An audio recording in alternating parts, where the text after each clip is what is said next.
জলপাইগুড়ি হলদিবাড়ির সরকারি বাসের ভাড়া বাড়ানোর সিদ্ধান্ত গ্রহণ করল উত্তরবঙ্গ রাষ্ট্রীয় পরিবহন নিগমের জলপাইগুড়ি শান্তিপাড়া ডিপো। যানজট এড়াতে শহরের উপর দিয়ে ব্যস্ত সময়ে বাস চালানো যাবে না সিদ্ধান্ত গ্রহণ করেছে জলপাইগুড়ি প্রশাসন। এই কারণে ঘুরপথে মোহিতনগর ৭৩ মোড় হয়ে বাড়তি ৬ কিলোমিটার বেশি যাতায়াত করছে বাস। আগে জলপাইগুড়ি থেকে ২৬ কিলোমিটার যাত্রাপথ ছিল, হলদিবাড়ির ভাড়া ছিল ২৪ টাকা, এখন বেড়ে হয়েছে ৩২ কিলোমিটার। এই কারণে ভাড়া ২৮ টাকা করা হয়েছে, জানালেন এনবিএসটিসির চেয়ারম্যান পার্থপ্রতিম রায়। বৃহস্পতিবার তিনি জলপাইগুড়ি ডিপো পরিদর্শন করেন, যাত্রী ও ডিপোর কর্মীদের সাথে কথা বলেন। চেয়ারম্যান বলেন, ২৬শে আগস্ট থেকে জলপাইগুড়ি হলদিবাড়ির যাত্রী ভাড়া মোহিতনগর ৭৩ মোড় দিয়ে গেলে ২৮ টাকা দিতে হবে, কারণ যাত্রাপথ বেড়েছে। অন্যদিকে বিশ্বকর্মা পুজোর পর পর্যটকদের সুবিধার্থে চালু করা হচ্ছে সবুজের হাতছানি। ২৮ সিটের সরকারি বাসকে সবুজের হাতছানির জন্য ব্যবহার করা হচ্ছে। গাড়িতেও সবুজের হাতছানির প্রচার করা হচ্ছে।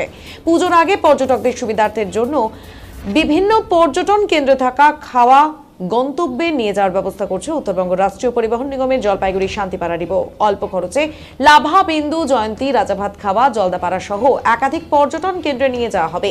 গত বছর সিকিমের বন্যার কারণে সমস্যা হয়েছিল, এই বছর প্রচারে জোর দেওয়া হয়েছে, জানালেন চেয়ারম্যান। তিনি বলেন, অল্প খরচে পর্যটকরা সকালে গিয়ে রাতে ফিরে আসতে পারবেন। এছাড়া কিছু পর্যটক কেন্দ্রে থাকার ব্যবস্থাও রয়েছে। নাম দেওয়া হয়েছে সবুজের হাতছানি। এবছর প্রচারে জোর দেওয়া হয়েছে।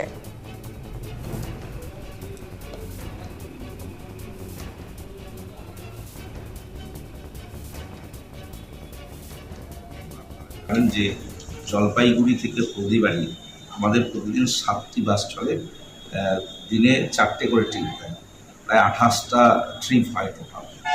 কিন্তু আমরা লক্ষ্য করেছি গত 2 বছর ধরে একটা সমস্যা চলছে, হলো যে জলপাইগুড়ি জেলা প্রশাসন তাদের পক্ষ থেকে একটা সিদ্ধান্ত নিয়েছিল যে জলপাইগুড়ি শহরের ভেতর দিয়ে সরাসরি কোনো গাড়িকে তারা যেতে দিচ্ছে, বিশেষ করে এ ধরনের পাবলিক পরিষেবা।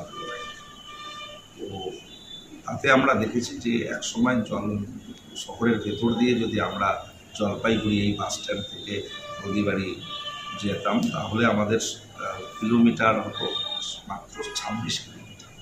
কিন্তু এখন তারা যে রুটটা করেছে প্রশাসনের পক্ষ থেকে, সেটা ভায়া ৭৩ মোড় চেকপোস্ট হয়ে, তাতে করে আমাদের পার ট্রিপে 6 কিলোমিটার করে বেশি রান করতে হচ্ছে গাড়িকে। স্বাভাবিকভাবে তেলের খরচাও বেশি হচ্ছে, যাত্রাপথ আপ ডাউন 12 কিলোমিটার, এবং যাত্রাপথটাও 12 কিলোমিটার বেড়ে গিয়েছে।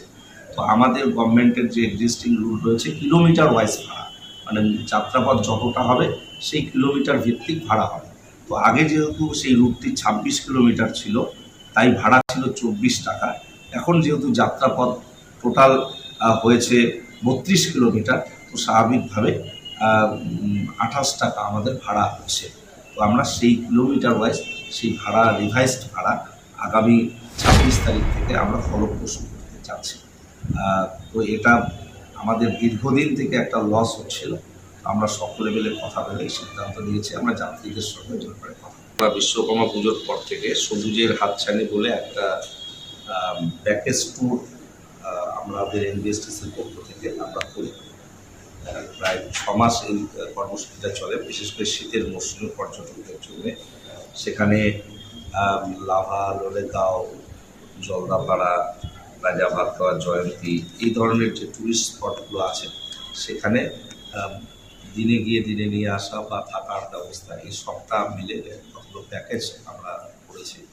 সেই ভিত্তিতে আমাদের একটা ছোট্ট গাড়ি, সবুজের পথে হাতছানি ব্র্যান্ডিং করা, কিছু বিশেষ সুবিধাযুক্ত গাড়িতে আমরা মানুষদের নিয়ে যাই ঘোরানোর জন্যে। সেই কর্মসূচিটা বেশ জনপ্রিয়। তো গত বছর খানিকটা সমস্যা হয়েছিল, সিকিমের বন্যা এবং ধসের কারণে কিছুটা সমস্যা বহুল হয়ে দাঁড়িয়েছিল। কিন্তু আমরা এবার আবার নতুন করে সেটা শুরু করতে চলেছি। আমরা আরও কিছু নতুন প্যাকেজ সেখানে সন্নিবেশিত করার চেষ্টা করছি। জনসাধারণের উদ্দেশ্যে আমরা আরও বেশি প্রচারে এটা করবো, লিফলেট বিলি, পোস্টারিং, কেবল বিজ্ঞাপন, এই ধরনের মানুষের মধ্যে প্রচারের উপর জোর দিচ্ছি। আমরা সেই পরিকল্পনা রেডি করেছি, অল্প সময়ের মধ্যেই কর্মসূচিটা লঞ্চ